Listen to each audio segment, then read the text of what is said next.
10वी बोर्डाची परीक्षा सुरू होताच गैरप्रकार समोर येत आहेत। जळगावमधील कॉपी प्रकरण ताजं असतानाच यवतमाळमध्ये मराठी विषयाचा पेपर सोशल मीडियावर व्हायरल झाल्याचा प्रकार समोर आलाय।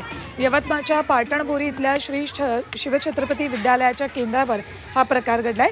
पेपर सुरू झाल्यानंतर अवघ्या 10 मिनिटातच तो सोशल मीडियावर व्हायरल झाला। याबाबत माहिती मिळताच भरारी पथकानं केंद्र गाठलं, पांढरकवडा पोलिसात तक्रार दाखल केली। पेपर व्हायरल कोणी केला याचा तपास सुरू आहे।